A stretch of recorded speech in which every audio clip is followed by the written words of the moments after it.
So techno పెయింట్స్ని మీరు expand చేసేటప్పుడు you have a unique vision and ఒక బిజినెస్ మోడల్స్ కూడా యూనిక్గా ఉంటాయి. ఎప్పటికప్పుడు అందరికీ ఒక కొత్తదనాన్ని పరిచయం చేస్తూ ఉంటుంది టెక్నో పెయింట్స్. సో అసలు ఒక బ్రాండ్ అంబాసిడర్ కావాలి, అందులోనూ పర్టికులర్గా ఒక నేషనల్ లెవెల్ బ్రాండ్ అంబాసిడర్ కావాలి అన్నప్పుడు మీకు ఎలాంటి థాట్స్ వచ్చాయి? ఎలాంటి క్వాలిటీస్ ఉండే బ్రాండ్ అంబాసిడర్ని మీరు సెలెక్ట్ చేసుకోవాలనుకున్నారు? అంటే ఎవ్రీ టైము ఒక కంపెనీ దానికంటూ ఒక క్యారెక్టర్, ఒక ఇమేజ్ ఉంటుంది ప్రతి కంపెనీకి. Company or person also. ఒక పర్సన్కి కూడా ఒక క్యారెక్టర్ ఉంటుంది. ఆ క్యారెక్టరే ఈ సొసైటీలో మనల్ని ముందు తీసుకెళ్తుంటుంది. అంటే మనం ఏ పొజిషన్కి వెళ్ళాలన్నా కానీ మన క్యారెక్టర్ మనల్ని డిసైడ్ చేస్తుంది ఏ పొజిషన్కి వెళ్ళాలనేది.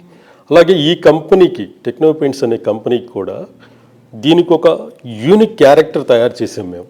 ఈ కంట్రీలో ఒక మంచి పొజిషన్కి వెళ్ళటానికి దీనికంటూ ఒక క్యారెక్టర్ని, దీనికి ఒక సపరేట్ యూఎస్పీని తయారు చేసాం. దానికోసం మేము 25 years కష్టపడ్డాం దీనికోసం, ఈ కంపెనీని ఈ లెవెల్కి, ఈ పొజిషన్కి తీసుకురావడానికి. దీన్ని పాన్ ఇండియాలో మేము నెక్స్ట్ లెవెల్కి తీసుకెళ్లాలంటే అలాంటి క్యారెక్టర్, గాడ్ ఆఫ్ ది క్రికెట్గా పిలువబడే ఒక సచిన్ టెండూల్కర్, అంటే ఒక చిన్న మచ్చ ఆయన కెరీర్లో ఎక్కడా కూడా, ఆయన జర్నీలో ఒక ఎటువంటి చిన్న మచ్చ లేకుండా ఆయన జర్నీని, ఆయన కెరీర్ని ఎంత బాగా తయారు చేసుకున్నారో చూడండి.